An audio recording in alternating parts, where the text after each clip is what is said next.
Okay, guys, I am super excited to welcome our next guest to Let's Get Freaky tonight. We have got Charles Stevens with us. How are you, sir? Hey Tommy, thanks for having me on. I'm excited to have you on, man. I know we're talking Bigfoot, paranormal, all the best subjects, so I'm excited. Oh yeah, me too. What part of the US are you in right now? I'm actually in British Columbia, Canada. Oh, you're in Canada. Oh, Yes. man. Why did I thought you were in California for some reason. That No, is, just the ta same time zone. yeah, man. I get so confused. I'm sorry. I'm sorry, All man. good. You're in Canada. Yep. Okay.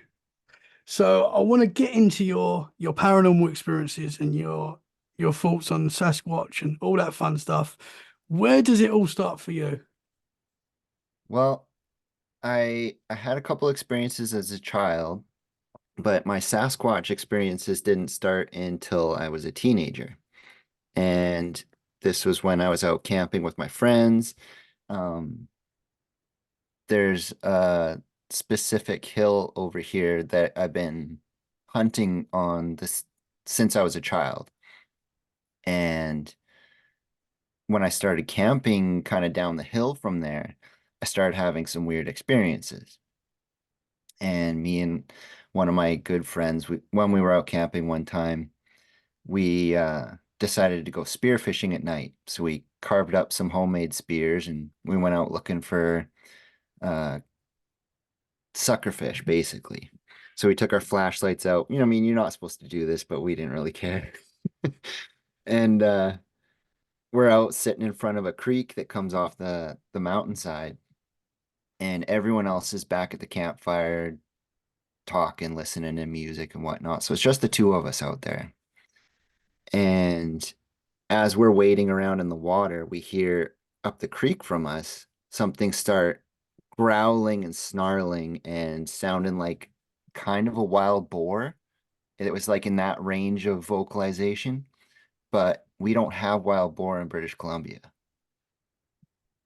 And it definitely was not a bear. So we are like, what the heck is that? So we like packed up and went back to the campfire. We're like, yeah, let's not go off by ourselves anymore. Yeah. Was that like nothing you'd ever heard before? Nothing I've ever heard before until I started listening to Sasquatch Chronicles. Yes. And then I heard people describe hearing the same thing. And so I was like, whoa, maybe that was a Sasquatch back then. Yeah. Yeah. Interesting, man. And we went out camping on a different mountain range, but this is like, I don't know, two valleys over. So within the same kind of area. And we were definitely the first ones on that mountain that year because we were pushing through unmelted snow at some points and there was no tire tracks, no skidoo tracks, nothing. So it was untouched all season. And you get up to this big lake and there's a nice campsite there and you got a 200-meter walk to another lake that has a little ranger cabin on it, kind of what the snowmobilers use to keep warm when they want to stop and have a drink and a rest or something.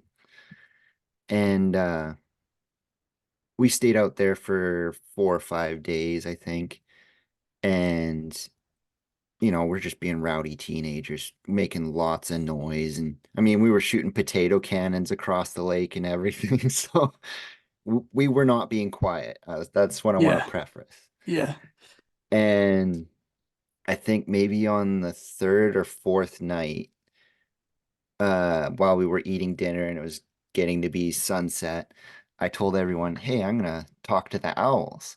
I'm gonna do my owl call. Let's just keep it quiet for a second."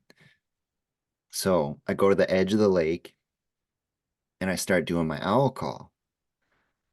And across the lake, I get a response. And I'm like, okay, someone's home.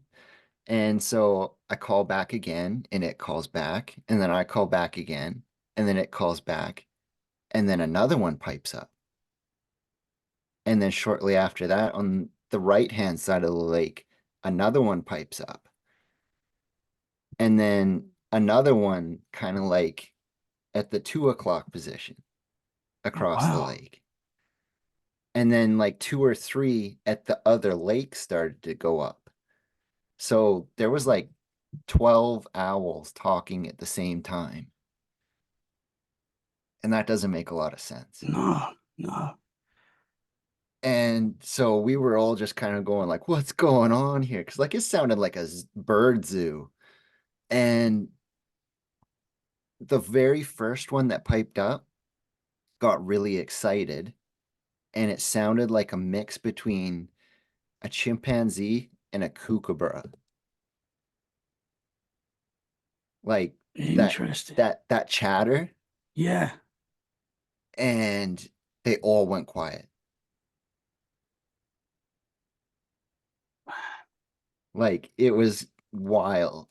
So would that be normal for an owl to respond? Or is that not I normal? You might get one or two, Yeah, but but not not that not a many. dozen. Yeah. And then one that's sounding like a chimp cross. I mean, yeah, That's man. not an owl. That's not an owl. That's not an owl. Interesting, man. And so that same night, we kind of just shrugged that off and we did our thing, and most people wound down and went to bed for the night. I think this was like 4 in the morning, and there was like three or four of us still around the campfire, just kind of having a heart to heart. And all of a sudden, there's this gravel parking lot where we all parked our trucks, and we just hear running across the gravel and this really deep guttural growl, just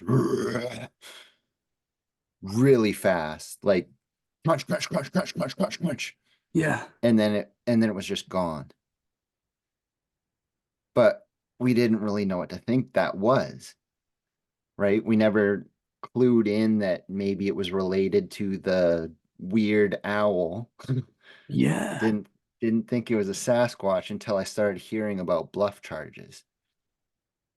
And kind of like retrospectively, I think we probably ticked off a clan with the amount of noise we were making. And Big Daddy probably wasn't happy we were there and was telling us to pack up and go. Wow. Yeah. We were playing around at the ranger cabin the next day, and there's a little log book that you can like write your name and date and when you were there, like leave a little note for the next person kind of thing. And someone said they spent the night in that cabin, and they said, I wouldn't recommend staying here. We had bears circling our camp all night. Man. Wow. Yeah. Did you see any bears when you was there? You see like black bears, but they're not going to stick around with that kind of noise. Yeah, yeah, There's not a chance. They're more afraid of you than you are of them. yeah, yeah. I mean, for me, Yeah. if I'm in a cabin, even if it is bears circling on like that, that's still scary enough for me. I'm I still not gonna mean, like that. if we were worried it was a bear, we probably would have just pulled out the potato cannon and shot it off. Yeah, yeah. Yeah, Wow, man. So you think potentially that the people that experienced the bears that could have been a Sasquatch as well? I think so, especially if like we had that kind of activity in that area. Yeah, man. Um, yeah, I definitely want to go back and look around a little closer now that I know what I'm looking for. Yeah. Yeah, Wow. At that time, was Bigfoot in your mind, or not really, no. It's only retrospectively that I you kind of put the puzzle pieces together, yeah, yeah. Looking hearing back, other people's encounters that are like oddly the same. Because I yeah, didn't know Sasquatch could mimic owls. yeah. That's something you And hear a lot. Yeah, yeah, it's a very common thing. And so now that's definitely in the back of my mind. Then we jump back over to that same area where I go hunting. And one year I went to set up a trail camera on this very difficult hillside. Me and my father are the only people that hunt this place because it's really thick bush and it's really steep. But as you go down the hill, there's a couple benches. And on top of the benches are these really heavy deer trails. And if you're patient, you will have white-tailed deer come right to you during the rut. So I went off season during the summer to see if I could put up my trail camera and see what kind of animals are moving down the trails. So I went way down the hill. I think I went to the second bench, and I knew that bears can smell the batteries in a trail camera. They think it smells like an ant nest. So I put the trail camera way up high and wedged a piece of wood behind it to angle it down so that I could see the deer passing by. And I probably left the trail camera there for about a month. And when I came back to go collect it and check out the SIM card, it was gone. So I get all ticked off because I go right to the tree, and the strap that it was holding held it to the tree was still there, but it was like just caught on some bark. The buckle had been snapped and my trail camera was gone. So I was mad, and I start doing a spiral search, like just circling around the tree, going up the hill, down the hill, up the hill, down the hill. And I found my trail camera, and it was 20 yards down the hill by a fallen over tree. But here's the strange part: it was facing the sky, and the case had been opened. You need fingers to undo both latches to get into that case. And there was no claw marks or bite marks on the case of it. Yeah. So it takes intelligence to open that. Yeah. Unlikely that it's a human. The SD card was still there. And when I looked at those photos, there's like two pictures with hair in the very corner. Oh man. And the rest of the pictures were all of sky. Wow. And that trail camera's never Interest. worked the same ever again. Interesting, man. Yeah. Can you this might be difficult, but can you tell what the hair was like? What sort of hair it was? I mean, I know it might be a difficult question, but it was, It was kind of coarse looking, but there yeah. wasn't there wasn't a lot to get a good look. It was brown, Yeah. Oh but again, wow. that's pretty high up the tree too. It's Yeah, not like you yeah, could see a nose or anything. I have a theory that it came from behind the camera, reached an arm around, grabbed the camera, and just pulled it forward, and that would snap the buckle, yeah, and then took it down the hill and left it there where yeah, man. nothing would walk by it. Yeah. Wow. I mean, Yeah. a lot of people say these creatures are aware of these cameras and Hmm. you know, obviously they avoid them and it makes sense. Oh man. Because if it I was a th person, like they would have taken it and if a person's going to take it off, they're going to take it and keep it, I guess. A lot of people say that they can see the infrared. Yeah. I think they can actually sense the electromagnetic field around it because Yeah. there's a lot of animals that can actually sense the electromagnetic fields around electronics and also your heartbeat. Animals can sense heartbeats as well because we have our own natural electromagnetic field. Um, so that's something to consider as well. Yeah. You Yeah. can, there's a guy that I keep track of. He's a really good biologist, and he uses this type of camouflage that has a built-in Faraday cage, and he uses it for tranquilizing lions in Africa. Oh, And well. he'll take the neck gaiter for that camouflage and he'll wrap his trail cameras in it so that animals actually don't sense it. So, Yeah. there's lots to think about with that too. Yeah, man. Now, 2 years ago, I had bought a new scope for my rifle, and it got to me rather late in the season. So hunting season was already on. This was October.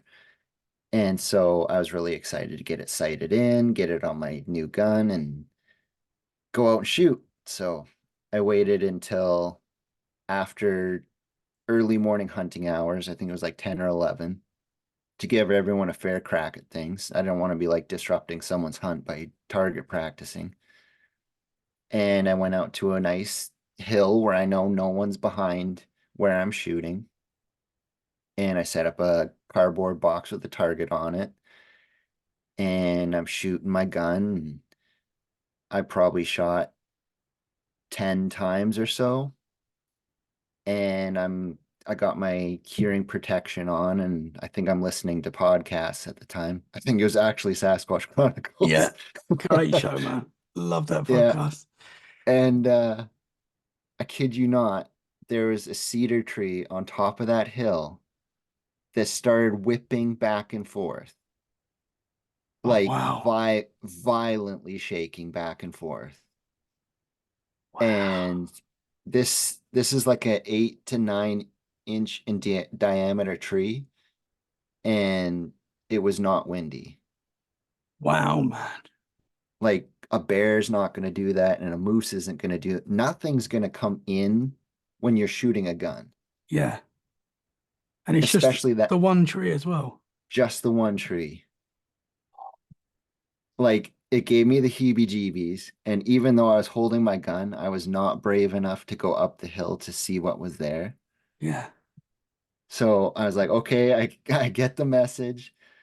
I grabbed my target and I got out of there because I was pretty well done anyway. Wow, And man. I went back in the spring because I wanted to take photos of it because I had talked to some of my friends about this tree and everything. And I'm like, I better go up there and like document this properly. So I went from where I was shooting, I walked up the hill, I got to that tree, I took photos of the tree.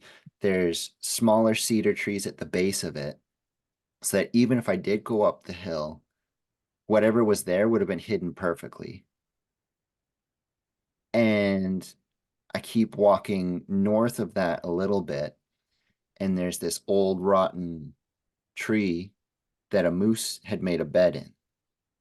And so I'm looking at that because I like to see the sign of the natural animals around. And there's a footprint in it. And it's a barefoot footprint of a humanoid. So I got really excited and took photos the best I could, but they did not come out very well because of the strata. I mean, it's not very well defined, but you can see the like edge of the foot, and it was Wow. about 14 inches long. Oh, man. Wow. And that was like right beside that tree. Yeah. Wow, man. That's big. And I mean, that's 300 yards or so away from where my trail camera got ripped off the tree. And down the hill from that is where the campsite is. So all within the same area. Yeah. Man. And then last year, I went to a Sasquatch convention locally here, and I got to meet a BFRO agent that does all the reports for this area. And I never gave him the location where all this stuff happened. We were just talking about it. And he told me, he like pulled me aside. It's like, if you want to see a Sasquatch, take a camping chair and go to such and such a lake and just sit there. And that is on the same hillside as this. Oh, wow. Yeah. Oh, man. What's this place? Can I write it down? I want to see one, man. Right. Wow. That's cool. So there, I got some pretty good corroboration from that. Yeah, for sure. I mean, 'Cause- it's all peripheral stuff because Yeah. I haven't seen it myself, like in person, that I know of at least. But it's pretty exciting. And to find a Yeah, man. footprint Yeah, that's is cool. really cool. And to see a tree moving on its own, which Oh, yeah. whatever's doing that has got a lot of power. Like a Oh, person yeah. can't do that. I couldn't do it. No. As you said, a bear's not going to do it. What else can do that? Yeah. What's mad enough to come in when you're shooting a gun, Yeah, yeah, man, for sure. right? Because like this is a Wow. 30-06. It's not quiet. Yeah. It's a loud gun. The footprint that you found could you see like the five toes, and was it like a clear shape of a footprint? Not super clear. You could see the heel pretty good Yeah, and like the right hand side of the foot. And then like up towards the big toe, you could see that kind of curve. And yeah, then the other toes were a little bit less defined because like this is all on clumpy broken wood, right? It's not like a dirt track that's a little bit more defined. Otherwise, I definitely would have cast it or at least attempted to, but there was no way. yeah, And I yeah. looked for more tracks and I just couldn't find any. Wow, that's cool though. Yep. That's So cool. this last hunting season, I went out with all of this in mind. I'm thinking, okay, there is Sasquatch in this area. I need to pay attention what's around me and look for sign out of the normal, like something that would fit the bill for them, eating, crossing the road, anything like tracks coming off the hillside because deer and moose will push down dirt when they cross the hillsides going across the road. And I was looking at the willow trees because you can see where the deer will feed on the tree, and they got a browse line that only goes so high up the tree. And then above that, you can see where the moose have been feeding because they'll strip the branches as well. And you can tell that they've bitten them off because they have the chewed ends.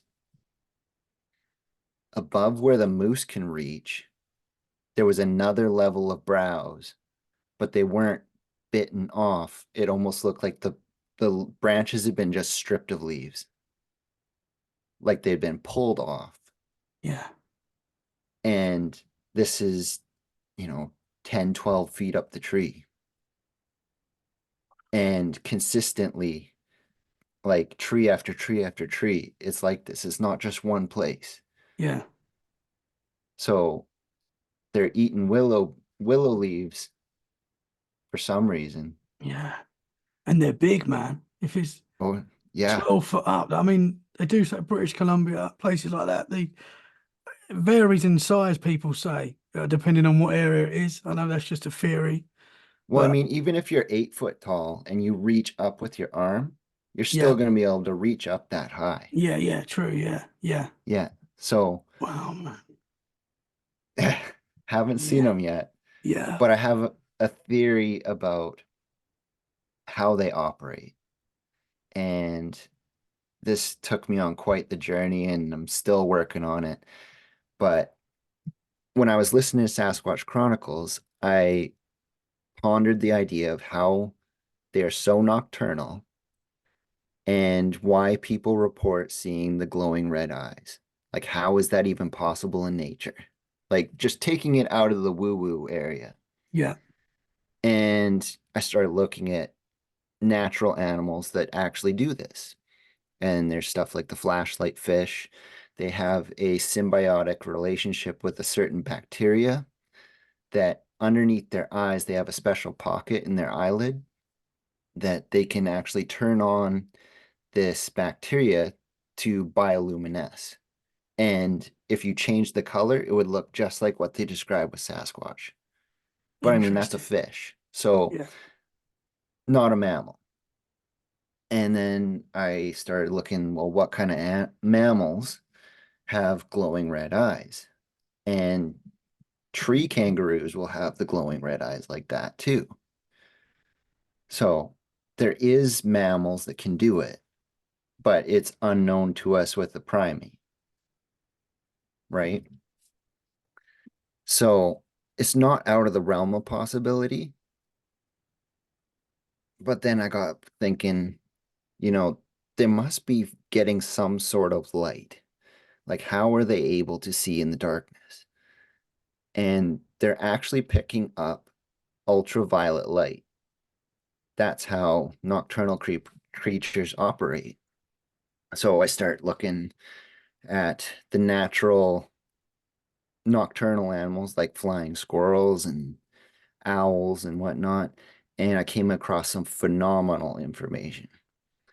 So we see in a certain color spectrum, but as soon as you add ultraviolet to it, it changes things completely.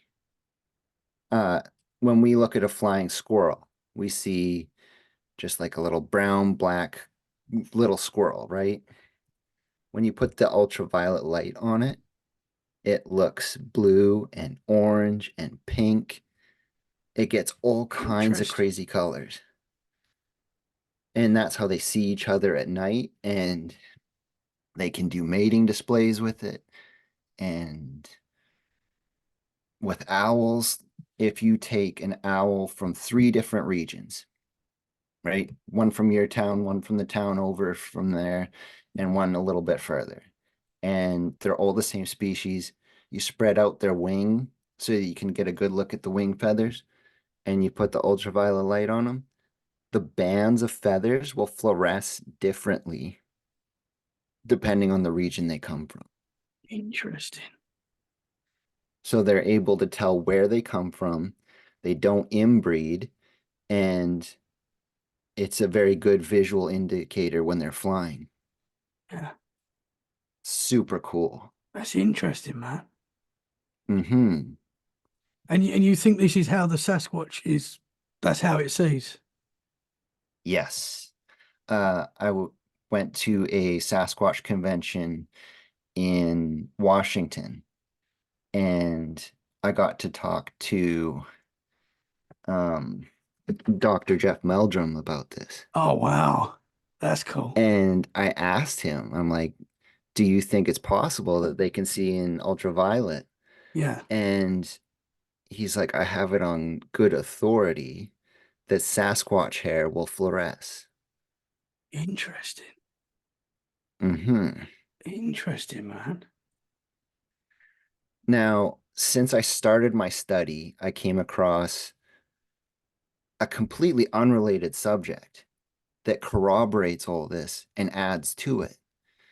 Um, it was a podcast from a neurosurgeon that was talking about how we metabolize energy within our body and needing sunlight to have proper health.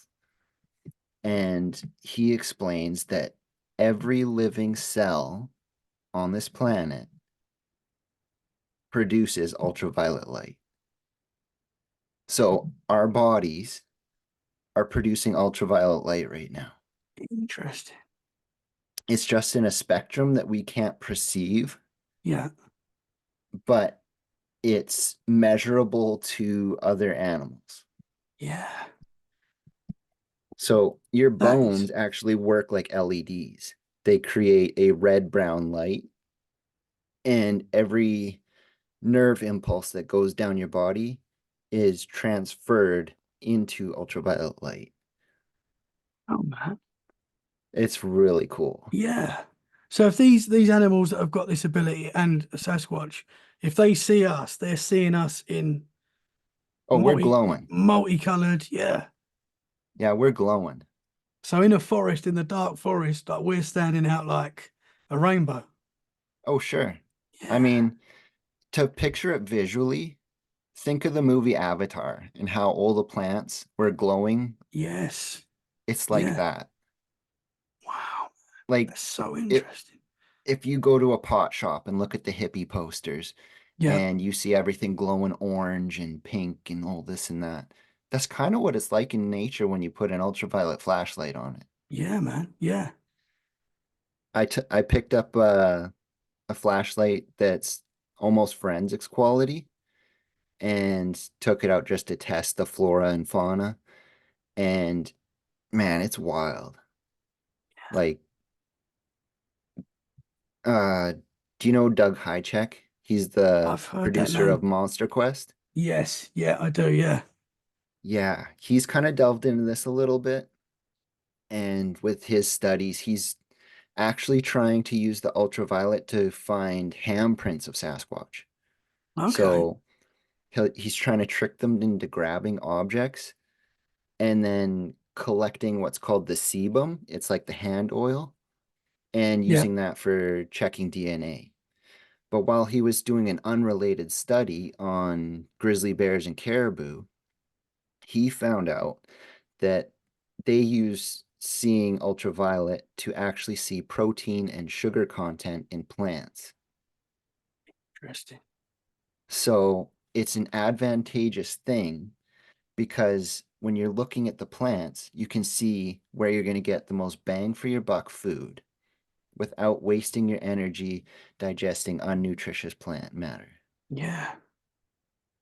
So that's another reason why it's an advantageous thing to have that vision. Yeah. That's interesting, man. I mean, right at the start of doing the podcast, one of the first guests I had on was Nick Hayes, and he's got this technique with a camera that I think he's created it himself, but he's got an ultraviolet on the camera, and he takes pictures of the sky, and he catches all these like UFOs in the sky through the ultraviolet that you can't see with your. Or is that infrared? I might be infrared. Yeah, I might have It got that wrong. Yeah. sounds like infrared. Oh man, scrap that. So when I try and talk science, it always goes wrong. Yeah, I That's think you're right. I think all good. red. Oh, was it ultraviolet? I can't remember, man. I remember seeing some of the pictures that he sent me, and they were like he described them, funny enough, as like jellyfish in the sky, which is quite Oh, no way. weird with what's going on at the moment. Yeah, and and they look like jellyfish, like the pictures. I'll send them to you. I have put them on the social media, but they look like multicolored jellyfish in the sky. I don't know how he's done it. He's created this camera himself somehow. That's But that's so yeah, cool. so yeah, it's interesting, man. But I might have got that wrong. So I'm sorry if I. All good. Me and science is not always great. Now, But man, it's another aspect to Sasquatch seeing ultraviolet yeah, is rocks. Certain rocks will fluoresce and look like burning embers out of a fire. They're bright orange. Like you can't miss them if you see them with the flashlight. And they're called lights or sodalite. And my theory is when people do gifting sites with Sasquatch and they get rocks in return, I don't think they're mundane rocks. I think that they're actually gifting you something of significance to them, but it doesn't appear to be significant to us because we can't see the ultraviolet. It looks like a normal rock otherwise. yeah, But as soon as you put the light on it, they glow like a hot damn. yeah. Interesting, man. And again, with the rock throwing, most of the time people describe that as just little pebbles, right? Not most of the time, it's not big rocks, unless it's a really cranky Sasquatch. I think that's fun and entertainment because if you could throw that rock and see it, it would look like a tracer bullet, right? You just see Yeah, this zipping red orange line going through the air and then scare the little hairless ape. yeah, yeah, I mean, I yeah, think that's man. what it is. Yeah, it makes a lot of sense, man. It really Or they're does. trying to see if we can actually pay attention to what they can see. Yeah, yeah. I mean, Interesting. again, back to the gifting site thing, sometimes you even get bones and feathers.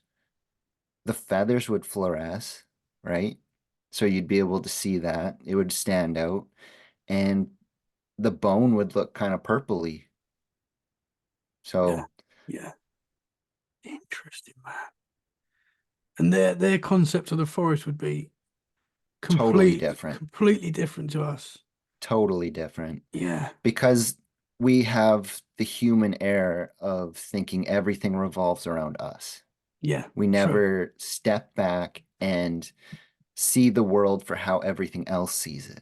Yeah, So yeah, there's a ton of other senses that they can be using that we have lost touch with in our human lives because yeah, of our adaptation to technology Yeah. and our modern cushy lives.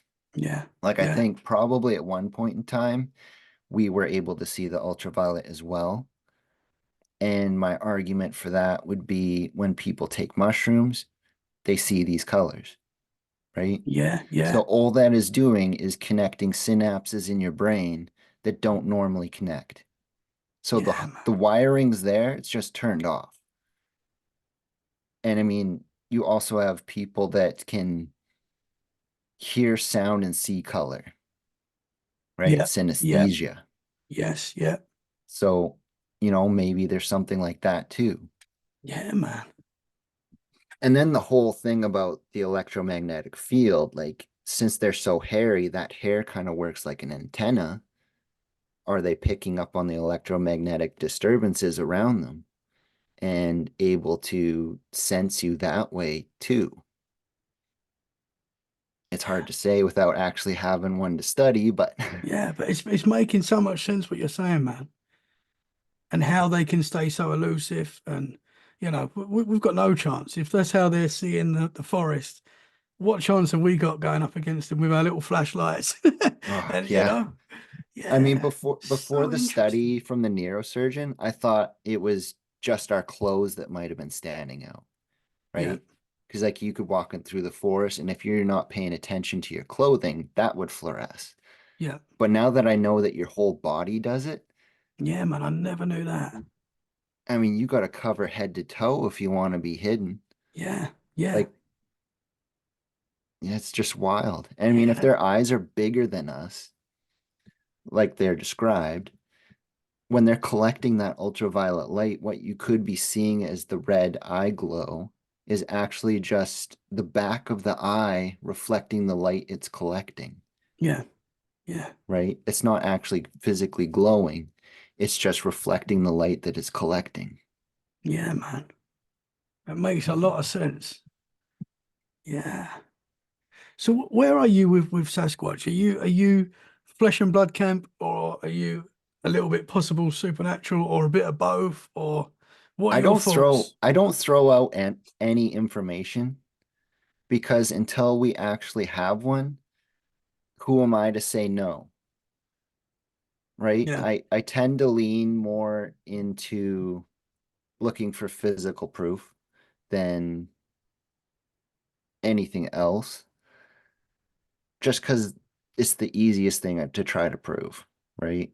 yeah, yeah, So, I mean, if you want to get a repeatable study, you can have a gifting site, but you can do a control where you have, say, 3 or 4 rocks, and one or two of them is a UV reactive rock.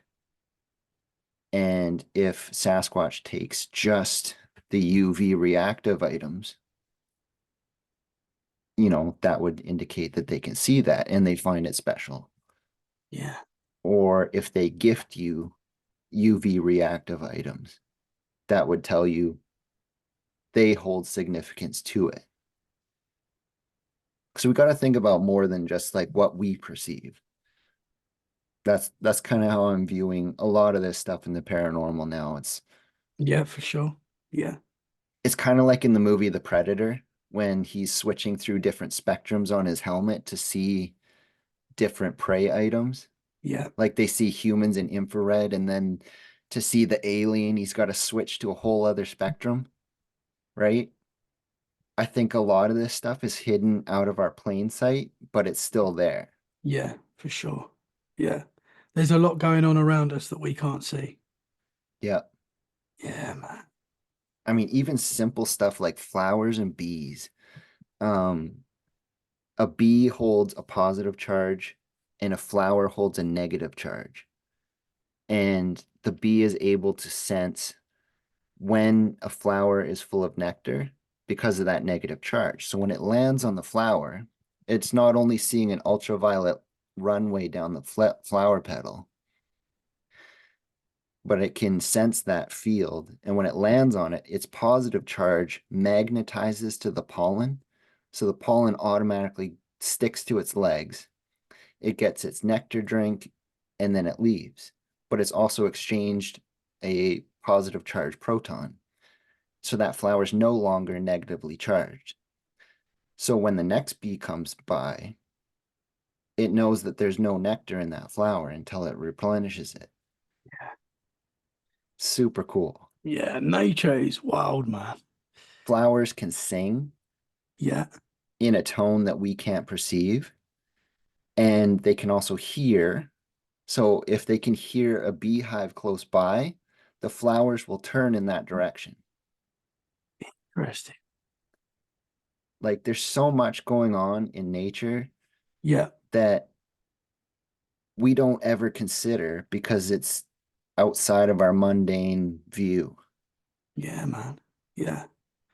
And you're teaching me a lot tonight, that is for sure. You've probably changed the way I see the Sasquatch, man. It's wild. It is wild. Even nature that we sort of think we understand is wild. Yeah. Yeah, I mean, man. they're constantly discovering new things. Yeah, I just watched a documentary with Sir David Attenborough yeah. about bioluminescence, and they're finding that even simple things like earthworms will bioluminesce neon blue, and they're not sure why they do this, but take your average black beetle that is in your garden. They're generally a predator bug, and when they bite the worm will go brighter blue. And they don't know why, but it might be an indication of pain receptors or their emotions. Um, we do the same thing in our body. You kind of got to think of ourselves kind of like a cuttlefish. You can see every emotion that they have and their intentions. So, like when they're hunting, they kind of go into stealth mode, they'll camouflage around everything around it. And when they're excited, when another cuttlefish is around, you can see them flashing their lights and everything. We do the same thing inside.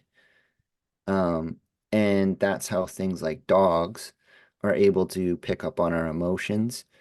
And especially service dogs, they're able to pick up on if you're in medical trouble. Like if you're about to have a stroke or a seizure, they'll be able to see the light pattern within you and know that you're having an Wow. emergency. Yeah, man. So if dogs can do it, why can't a Sasquatch? Yeah, for sure. Yeah. Super interesting, man. Wow. Yeah. You've taught me a lot, brother. I can't lie. Super interesting. I didn't even know dogs could do that. So that's taught me I know dogs can pick up on moods and they seem to know when you're angry and stuff like that. But I didn't know that, man. I didn't know that they could I mean, kind of see the old way of thought was that they could smell it. I mean, yeah, maybe there is some component of smell to that as well. yeah, Like with pheromones and whatnot. I mean, that's another whole aspect is pheromones, because I mean it affects us, but it's not like we go around and be like, oh, I sense that pheromone. It yeah, just happens, right? yeah, yeah, yeah. Which as you said though, it's like we have more abilities as humans that we don't use, like more Yes, senses, as you say, as technology gets better and we don't rely on anything, we just rely on the technology. We're losing probably more and more of that. But I yeah, think so. I think we're adapting out of our skills. It's not an evolution, it's just an adaptation. yeah, We make our bodies lazy. I yeah, mean, I think we lost the ultraviolet a long time ago.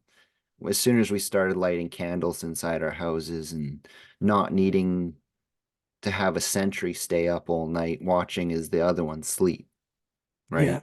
I yeah, think that's probably when we lost it. yeah. If you're not using it, it just gradually goes. Yeah. Yeah, man. Super interesting. But I mean, how wild would that be to actually see an ultraviolet and have it be like Avatar world? Because Yeah, that's how everything looks. yeah, I man. mean, think of a mundane little starling. They're just plain black bird. Uh, they fly in those big fancy murmurations. Yeah. But when you put them in the ultraviolet light, they're completely rainbow. Yeah. Yeah. It's Yeah, really man. cool. I mean, don't they say we only use, what is it, 10% of our brain? Is that They true? say they say that. Yeah. I don't know how much I believe it. I mean, that's not a lot, is it really? Like, if you think we've got 90% more that we can do. Yeah, I mean I don't believe there's such thing as junk DNA either. I think these abilities are probably tied to genes that are just selectively turned off. And if they ever got turned back on again, we'd have them again. Yeah, interesting. But I think the hardwiring's all there. It's just a matter of being turned on or off. Yeah, interesting, man. So what are your thoughts on Bigfoot? What do you think it is if you had to guess what a Sasquatch is? I know it's a But difficult. if I was to say what I think Sasquatch is, I would think Sasquatch is what humans were meant to be without technology. I think that was probably the original human and never went through these physical adaptations to move along with technology. It's like we put shoes on our feet, changes the size and shape of our feet. And, they're constantly using their body as the tool. So they're big and buff and they need to be. And they're much bigger um, because they need the size, right? In order to take down big game and everything, they need to be big. They need to be the biggest, baddest thing out there. Yeah, So yeah, their interesting. footprint is so similar to us, it's crazy. Other than that mid-tarsal break, it is such a crazy similar footprint. Yeah, I mean, you start talking about Yeti, that's different. That's a different toe. But Sasquatch, I think, is probably the original humans on this planet. interesting, man. Yeah. Wow. Interesting theory, man. Wild. I've been thinking about that one for a Yeah, long time. yeah. So the Sasquatch is basically us, the caveman version of us. Or Yeah, I mean, even before that, mate. I don't know. probably. Yeah. It's a cool theory, man. And it's sort of changed the way I love having these conversations because it changes my thought process. I see the Sasquatch different already now. You already changed my opinion, man. Very interesting. Super Yeah. interesting. So are you getting out and still researching and still getting to the areas of high activity and stuff like that? Yeah, but I mean, they're elusive, so it's not like you can just go out and have a sighting every time you move in the woods. Yeah, Um, I mean, all my experiences happened over years, so, but I've always got a lookout. British Columbia is probably one of the most active places in the world, yeah, man. Yeah, so there's a good chance that maybe one day. yeah, for sure. Yeah. Have you got any friends that have seen Bigfoot? Uh, Other than them experiencing that bluff charge at the campsite, uh, not really, no. Not yet. Not yet. And I gotta rethink the whole wood knock thing whenever I hear bangs in the forest. Yeah, yeah, man. Because it was never in my headspace. Yeah, So, you know, it just might be some lumberjack cutting firewood. yeah, Who yeah, knows? yeah. Super. That is a dream of mine is to see a Sasquatch one day. I'd love to, man. That Oh is. yeah. So the picture you've got of the hair, is that on your Instagram and stuff like that? Can people check that out? No, it's on an SD card I have somewhere, but I can't find it. Oh man. Ah, Yeah. yeah, it's You know, somewhere.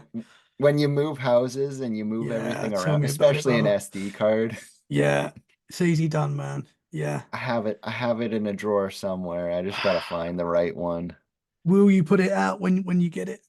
Oh, absolutely. Yeah. Yeah, Awesome, man. absolutely. But I Awesome, mean, man. again, it wasn't definitive, so it's not like you can say, "Oh yeah, it's definitely a Sasquatch." It's Yeah, just like some longer hair in the corner of the frame. yeah. It's a strong possibility, man. It's a strong, sounds very interesting, man. Yeah, especially in that localized area. Yeah, yeah.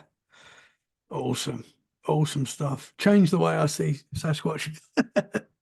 Yeah. I, I've got to ask you about your paranormal experiences. You said to me you had an experience when you was 14. Can we get into that? Yeah, I got a severe haunting when I was that age. Um, it was a more difficult time in my life. I was starting to hit that rebellious teenage phase. Yeah, we all do it, man. And yeah, family went to church on Saturdays, and I wasn't really having it because that was the only time on the weekend where I could go over to my friends' houses. And I decided I wasn't going to go to church anymore. Right. So it was a big upset in the house with everything. So it created this negative energy space. And pausing there, my great grandma used to always tell me this story of when she was haunted as a little girl. And she lived on a farmhouse fairly close to this area. And what she would describe is when her and her sister would go to bed, a woman in a white dress would come in and tuck them in. And they always played a game of who was brave enough to look at the white lady. And they were never brave enough. They would always hide under their covers. Now, we get to my haunting. And one day I was just up in bed. I was reading Lord of the Rings, The Two Towers, staying up late. It was probably 3 in the morning. And I had these sliding glass French doors for my bedroom. And I just had the glass all covered up so no one could see in or out. And as I'm reading my book, this woman in a Victoria era dress comes floating through the door. She's got like that lacy bonnet type hat on, but she's got blonde hair. Like you could see her very well, but she's not walking. She's just floating. Wow. And she comes right through the doors, right beside my bed, and out the wall on the other side of the room. And it gave me the biggest heebie-jeebies. And so I thought, this is great grandmother's ghost she talked about. Like it must be the same one. It's got the same old-fashioned dress. I mean, I thought it was kind of cool at first, but it kept coming back over and over and over again. And every time it came back, it progressively got more and more scary. So I wouldn't see her every night, but you could feel the presence. And, this is middle of the summer. And I didn't have my windows open just because it was my thing back then. But anytime I would reach for my light, there would be a blizzard Arctic wind blow through my room. Like it did not want me touching that light. Like it was so cold. And I had friends over for sleepovers, and one of them saw her, and the other one experienced that wind. So it wasn't just myself experiencing this. The friend that saw her, he was sleeping on the floor and I was sleeping in my bed. We were just up talking about stuff, probably girls. And she came floating through the door like before and walked right between us. Now, she started really escalating things after that. And it got to the point where she started to sit on the end of the bed. You could feel the depression. And then she would stand on the end of the bed, like she was straddling your ankles with her feet. So you could feel that. And it was kind of this helpless feeling because there's nowhere to go. And so you just hide under the covers and eventually it goes away. And then one night she came up right beside my head and you could feel the fists press into the side of the mattress beside the pillow as I'm hiding under the covers. And you could feel that stare coming through the blankets, just giving you the biggest heebie jeebies you've ever had in your life. And so I started asking my mom, what can I do about this? And she said, I know you may not believe it, but if you call on the name of Jesus and say, I rebuke you, it will go away. Then comes the final encounter. That, that final for then. This thing came into my room like the very first time, floated through the doors, walked through and out the other wall. It scared me because I knew what was coming next. It was probably going to try to walk on the bed. And I was like, no, not tonight. It's not going to happen. There's a window there. And right below the window, this nasty head pokes through, the back of the head towards me, with this wet looking hair dripping down to the floor. Except it's gone from being a blonde girl to black hair.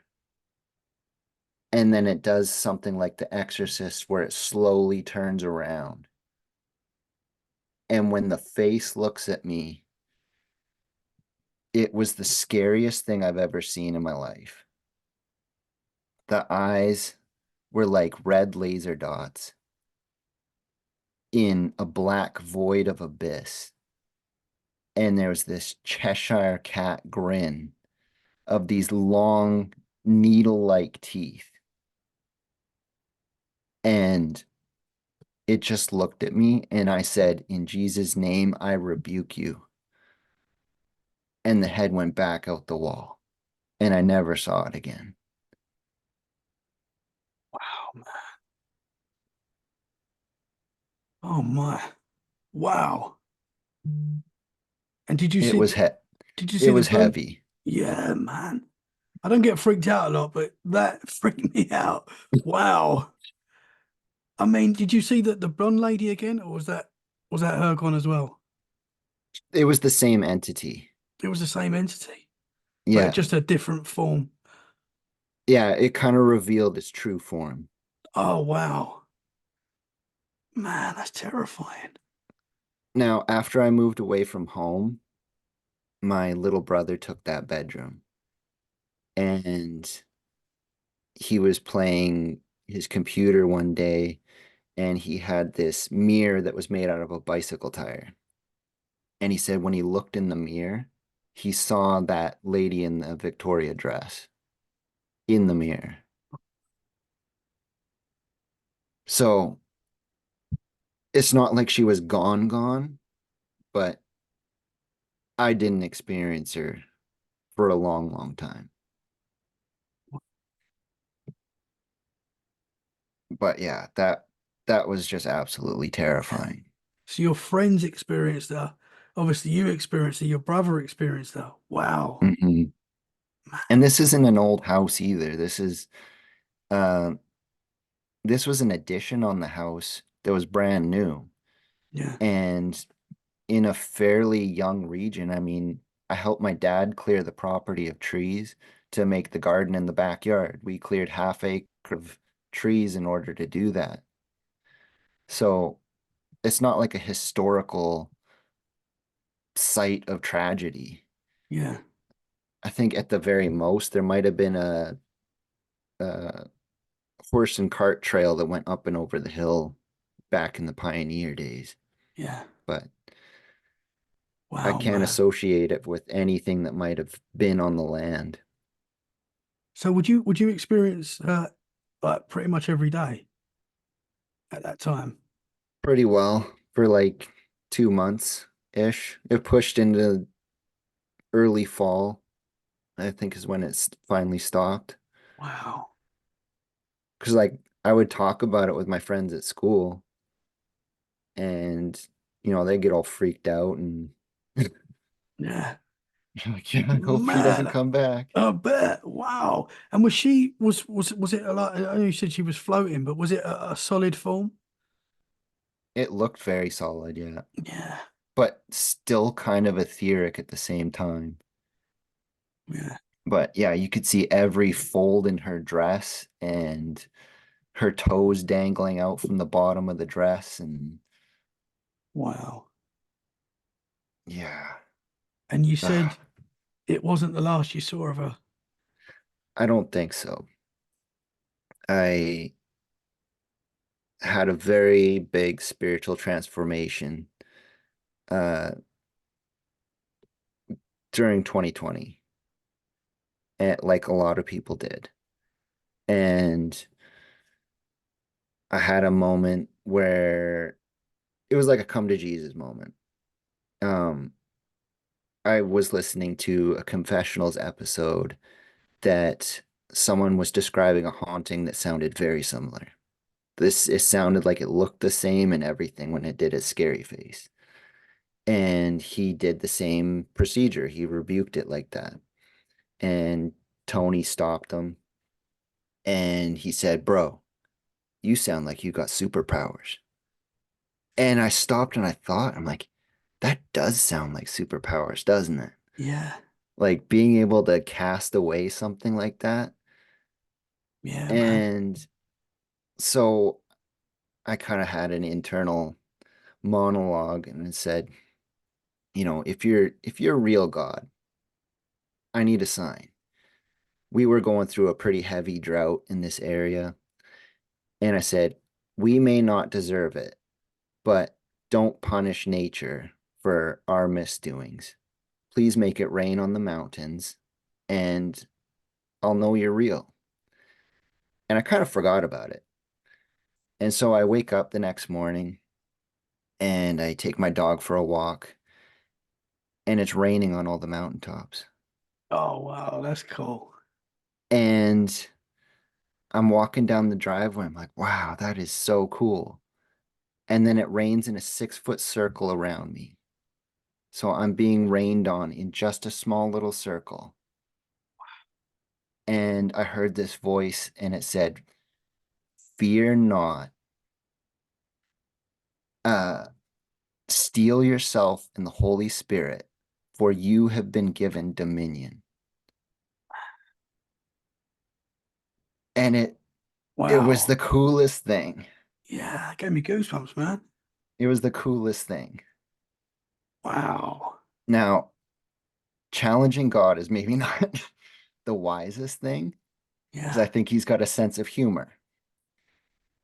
And 2 weeks later, I'm coming into work. I started work stupid early, and I was the one to open the shop in the morning.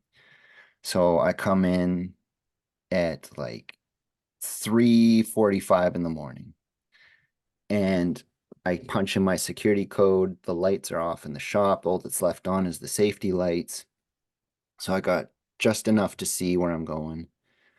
So I come around the corner to get to the main light switches. And off to my right, there's the sandblast bay. And forward from that is my powder coating area. As I come around that corner, there's an entity standing in the middle of the hallway and it runs into the sandblast bay. And this thing looked like a human form that was made out of smoke. Wispy, very wispy.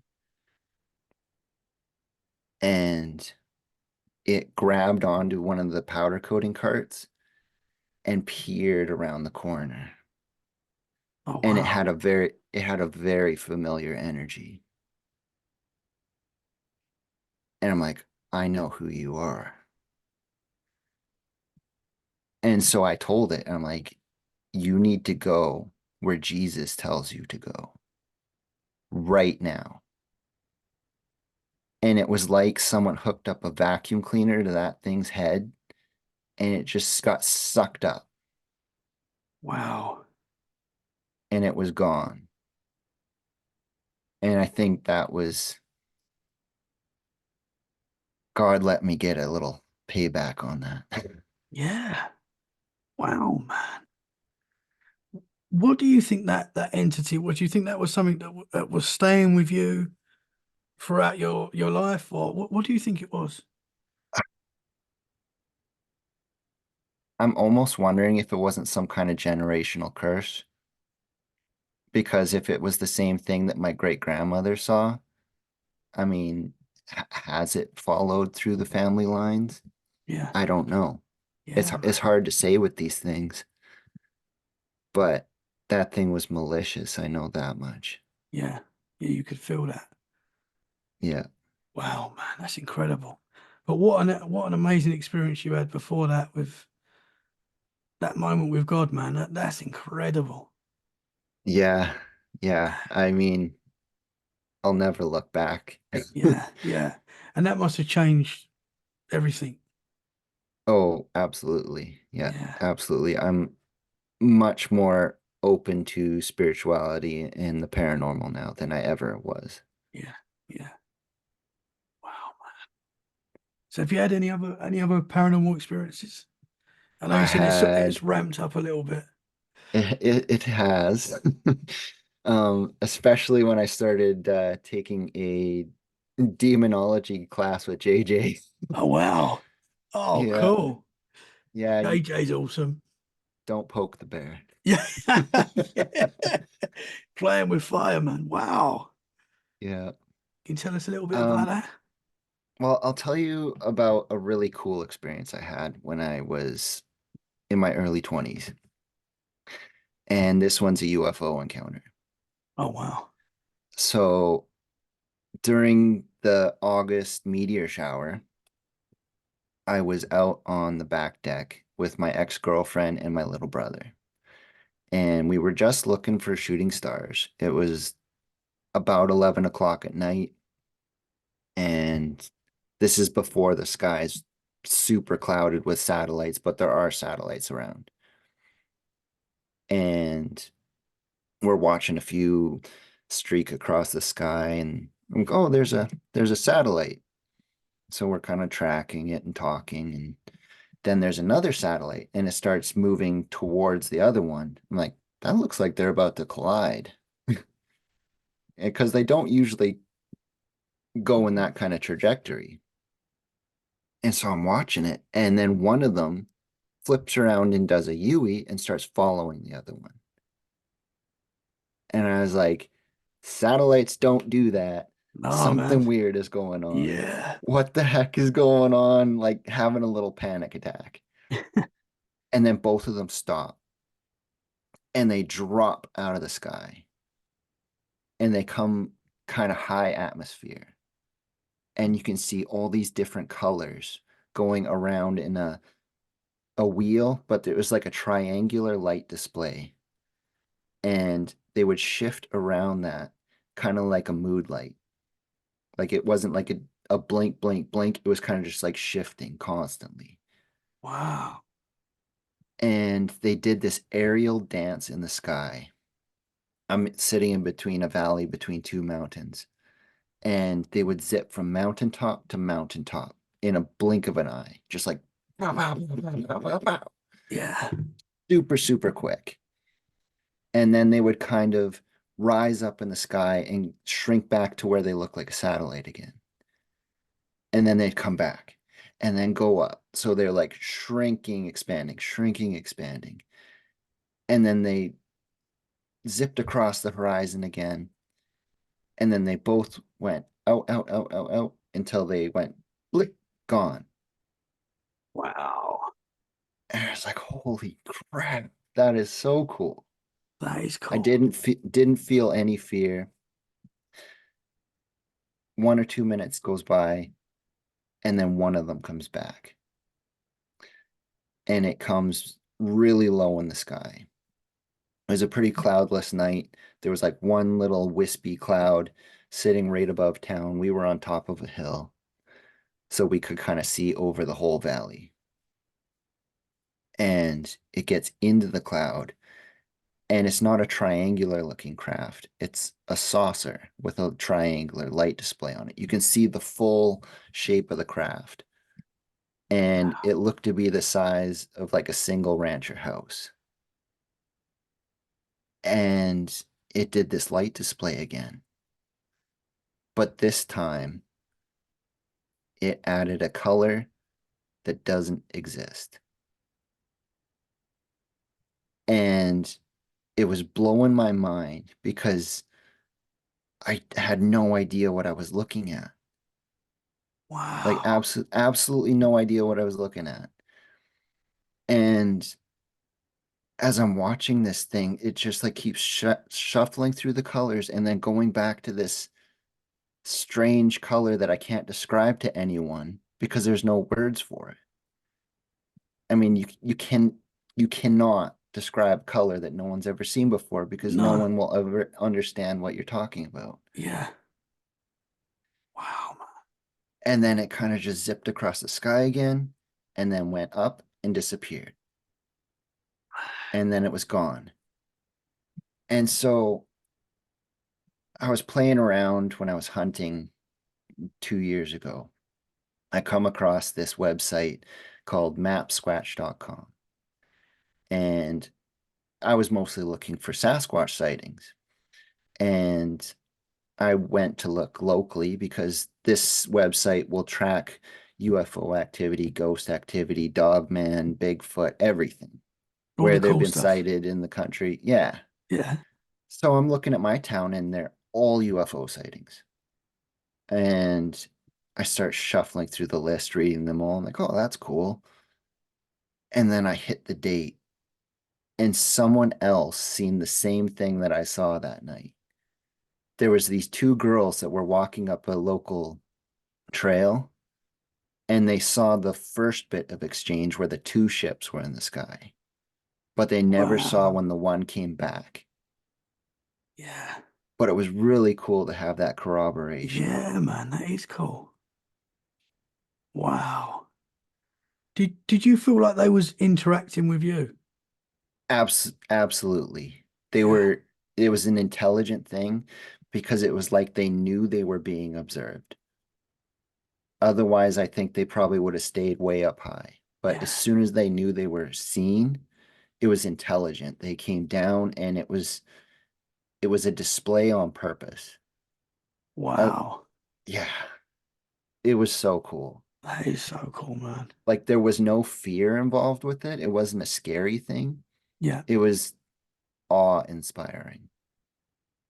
Wow, Really man. cool.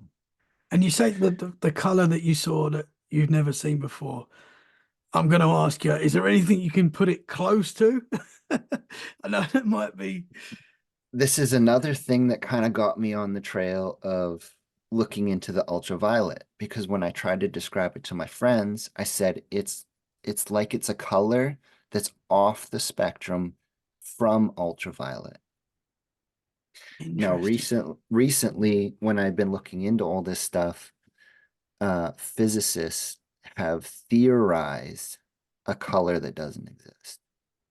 And if you were to look at the color wheel, it sits right beside ultraviolet and it sits opposite of green. So they call this color negative green because they don't have a name for it and it's never been observed, but they have a theory that it exists. Interesting. And when I was looking into stuff like remote viewing with Project Centerlane, that the Monroe Institute and everything was a part of, when people would astral travel, they would report seeing colors that don't exist. Interesting, man. So something Yeah. really phenomenal happened Wow. out of the normal, but So it was possibly, wild. possibly you saw negative green color. That's a Yeah, yeah. Oh man, that's cool. Wow, what an experience. it was really cool. Yeah. So another difficult question, but what do you think the UFOs are? What do you think these entities are, whatever they are? I know it's difficult because there's probably different types and I think there's many answers, right? I yeah, think yeah, it's a difficult one. I think every different shape of craft probably is like almost a different race, Yeah, yeah, right? for sure. Because like you got the pyramid craft, you have the boomerang craft, you have orbs, you have this city looking ones, Yeah, jellyfish UFO, yeah, man. and these saucers. So There's a I lot of different entities, species, whatever it is out there. I mean Yeah, they could even come from the planet. yeah, Like yeah. I think that's yeah, I yeah, man. I It's have I have wild. no idea what it was. But I So know it interesting. wasn't I know it wasn't our tech. Yeah. Wow, Way too man. fast. Way too fast. Super interesting. Wow, man. Have you got any other experiences to share? Well, this this fall, I think it was right before Halloween, I had one day that was just wild, where, the veil is already supposed to be pretty well wide open. And I hop in my car to go to work. So it's early in the morning, and I have a nice straight drive down the end of the street here before I got to turn left. And right when I get to the end of the street, there's the street light there so you can see. And I got my high beams on because I don't want to hit like a coyote or something running out of the fields. And as I hit the stop sign, there is half of a man walking in front of my car. And as soon as he got out of the high beams of my car, he disappeared. But you could still see everything around you, even if the lights were off, because it was just like a bright morning. Yeah. And so I'm like, well, okay, then that's how we're gonna start the day. And Wow. I get to work and I'm working away. And there's a section of the workspace where I got a walkway on the left, and there's a bunch of tanks in the middle, and then a walkway on the right. So I'm walking up the left-hand path, and again, half of an entity is walking down the right hand of the path. And he's very etheric, like just half of a person. This caught me way off guard. Was it the top half? Could you see like the face Yeah, and yeah, it's just the top half of him, like a guy in a black jacket, but I have no idea who it was. was that solid? Was that a solid form or was it sort of see-through No, or very see-through. okay. Man. But I've seen that guy before too. Um, I was sanding on a chunk of metal one day, and so I'm kneeling down close to the ground, and the metal was suspended off the ground, so there was a little bit of space underneath of what I'm working on. And I'm usually listening to podcasts while I work, and so I can't hear someone when they're talking to me unless they're right there. So these feet walk right up to where I'm working. They stand in front of me, so I'm like, oh, someone needs something. So I unplug my earbuds and I stand up, and no one's there. Oh man. So Wow. I think this guy is probably a local haunt. Yeah. but I don't know what he wants. Doesn't Man. feel bad. And that was just the one day experiencing that. No, this is two times with that guy, but Oh, okay. I saw the two different entities on the same day. Oh, okay, yeah. Oh man. And then Wow. probably a week later, I'm driving to work and I take my right-hand turn to go up towards the shop. And I felt really compelled to look in my rearview mirror. And I don't know why. So I look in the rearview mirror and again, underneath that street light, here comes a horse and rider that was not there before, riding on past. The like I would have passed them on the road if it was an actual horse and rider. Yeah. Oh wow. Super weird stuff. Yeah. But so cool. Yeah. Wow. Super interesting, man. And then the latest one was just last week. Oh wow. I I again got up to go to work because it always seems to be when I go to work. I don't know if it's something about that early morning hour or what, but I open my car and I go to sit in it and it smells like old lady perfume. And that's out of the norm. It's we kind of got that new car smell still, and it should not be smelling like old lady perfume. My wife hadn't even been in the car for like a week, so there wasn't any perfume smell. Yeah. I'm like, I don't have time to deal with this right now. So I kind of did, what JJ suggests to get rid of things. Yeah. And I'm like, okay, if this thing is of good intentions, it won't mind if I do this. And if it isn't, it'll go away. So I'm driving to work and I get a quarter of the way there. And then all of a sudden, there's a rotten meat smell in the car. And then I get concerned. So I do the same procedure again. I make sure I can get this out of here.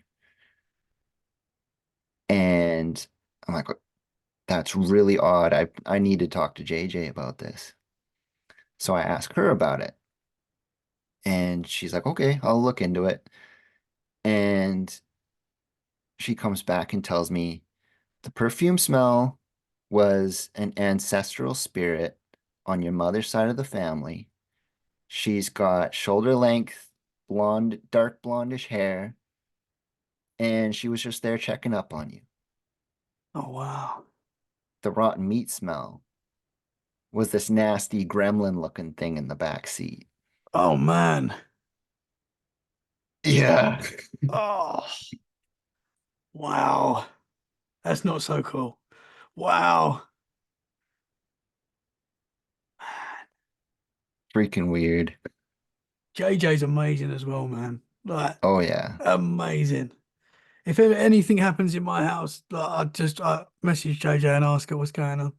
She knows. It's amazing, man. It is. Yeah. Wow. A She, gremlin. she I hope that guy never comes back. No. One of my actually Outlaw from the Counter Cult podcast, Yeah. he was saying right after that he had a dream where he saw this predator shimmer, and when he focused on it, it turned into a gremlin looking thing. And as soon as it realized that it had been seen, it ran towards him in the dream and it bit his hand. But he felt it in real life. So when he woke up, his hand hurt. Oh man. Did he have a mark? Like a bite mark? He says he thought so, but it didn't stay. Interesting. But that's all within a couple days. So Yeah, I saw this thing and then he got bit by something. man. And that was just last week. Yeah. Oh wow. Wow, man. We'll keep let us know what happens, man. If there's anything else. Wow. I mean, I'm not asking for anything else. No, no, we don't want nothing nasty, no trouble. No. life is strange enough as is. Yeah, for sure, man. Charles, I've absolutely loved talking to you tonight, brother. It has been super interesting. Yeah, You've taught it's me a been a lot. blast. I've loved it. Can you tell the listeners where they can find you? Yeah, if you ever want to reach out, I got lots of examples of my UV photographs that I've taken and uh, kind of where that is on the scientific level on my Instagram, which is Chucky_danger. And that would be the best place to reach me. Awesome, man. Well, I'll share your links in the show description. Charles, thank you so much, brother. It's been an absolute pleasure. Keep us posted if more weird stuff happens. I'm sure it sounds like it could do. But thank you so You, much, man. you bet, Tommy. Stay safe, brother, and I look forward to speaking to you soon.